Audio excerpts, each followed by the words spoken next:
Anda kembali bersama kami di obrolan malam. Bang Saleh, tadi saya sebelum kita jadi berhenti di pertanyaan mengenai apakah PAN ketika menyodorkan nama Erick Thohir kepada baca pres PDIP Ganjar Pranowo, kepada baca pres Partai Gerindra dan PKB Prabowo Subianto, yakin Pak Erick Thohir punya chemistry yang baik dengan Ganjar Pranowo atau punya chemistry yang baik dengan Prabowo Subianto?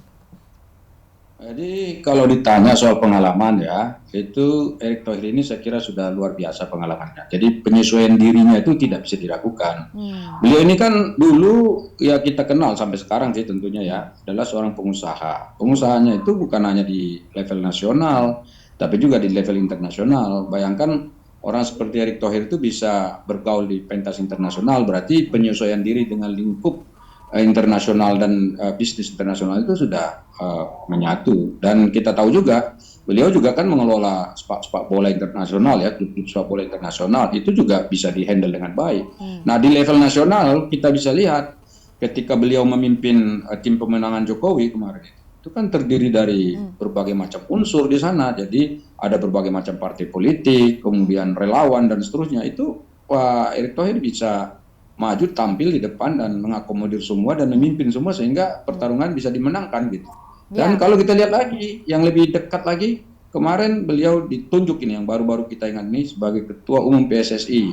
Itu kan sebetulnya beliau itu katakanlah orang baru quote and quote ya di PSSI, tapi alhamdulillah bisa itu mengakomodir semua, memimpin semua dan sekarang saya lihat track record-nya bagus. Kemarin kita menang dengan Thailand, kemudian sebentar lagi bertanding melawan Palestina, bentar lagi bertanding melawan Argentina. Ini kan pekerjaan-pekerjaan tidak mudah, tapi bisa dikerjakan dengan baik oleh Pak Erick Thohir. Nah karena itu kesimpulannya berkenaan dengan pertanyaan itu, apakah Pak Erick Thohir bisa bergabung dengan salah satu kandidat yang disebut tadi atau memiliki chemistry? Saya kira Pak Erick ini adalah sosok yang sangat mudah untuk bekerja sama dengan pihak manapun dan sangat mudah untuk diterima oleh siapapun gitu. Dan saya lihat ada kegiatan-kegiatan Presiden Jokowi itu Erick Thohir selalu ada gitu, dan selalu dibawa. Yang terakhir ke Malaysia juga ikut saya dengar. Jadi ini menunjukkan bahwa dia bisa melakukan kolaborasi, melaksanakan tugas-tugas yang efektif ya untuk menyelesaikan tugas-tugas kenegaraan. Nah, ini penting sekali untuk dicatat oleh kita semua. Baik. Bang Andreas, dari 10 nama, 6 nama sudah dibuka oleh Mbak Puan, ada nama Mahfud MD. Kita ingat di 2019 lalu Mahfud MD juga hampir dideklarasikan menjadi cawapresnya Pak Jokowi ketika itu, tapi berubah. Kali ini masuk lagi ke dalam bursa baca wapres Ganjar Pranowo, kader PDIP. Ini mau ngulang sejarah lagi atau kali ini akan ada pertimbangan yang berbeda atau pemirsa harus siap-siap melihat apa ke depan? Bang Andreas. Halo. Ya. Halo. Terdengar dengan baik, Bang. Ya, itu tadi. Ya, gini, Christine. Jadi kalau kita bicara soal potensi, karena kriterianya itu kan kalau kita perhatikan kriteria umum lah gitu ya.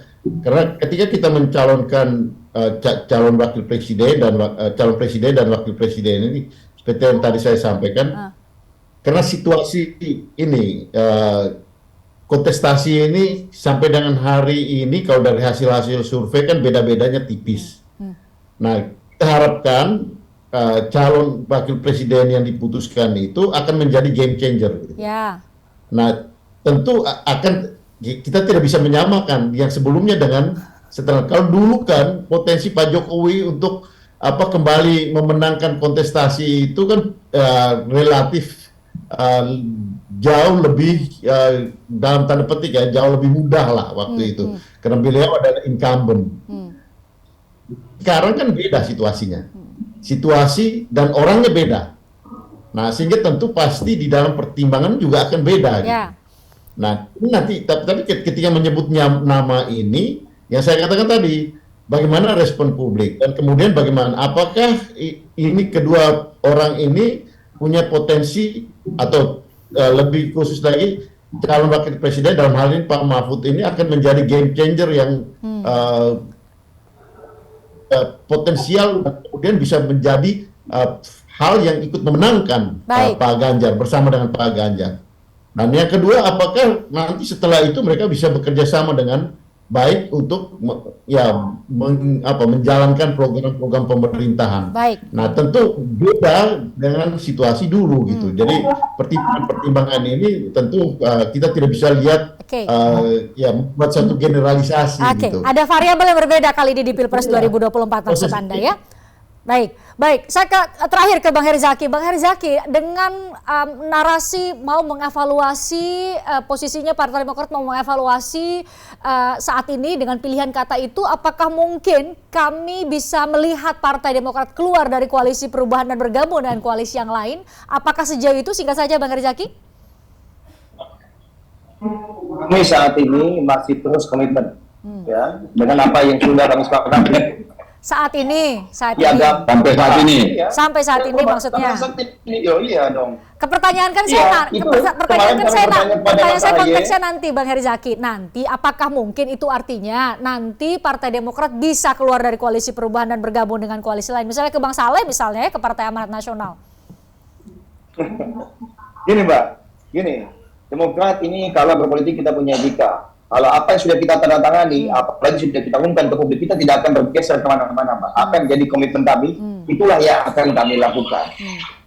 Ya, komitmen jelas. Kami di koalisi perubahan, ada kesepakatan bersama, ya kami selama ini dan akan kedepannya akan terus komitmen kepada apa yang sudah kami tanda tangani. Kecuali kalau ada yang mencederai janji terlebih dahulu, itu beda lagi kan begitu. Tetapi yang pasti saat ini kami akan terus komitmen dan konsisten dengan apa yang sudah kami sepakati.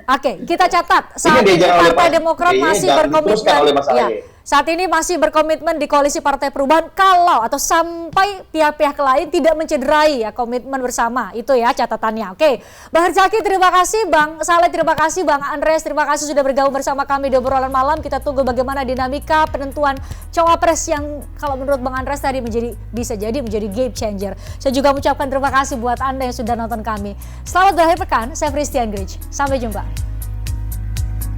Tertarik dengan diskusi saya dengan para narasumber? Saksikan obrolan malam dengan topik-topik menarik lainnya. Jangan lupa subscribe ya channel YouTube Berita 1. Like, komen, dan share video ini ya. Terima kasih.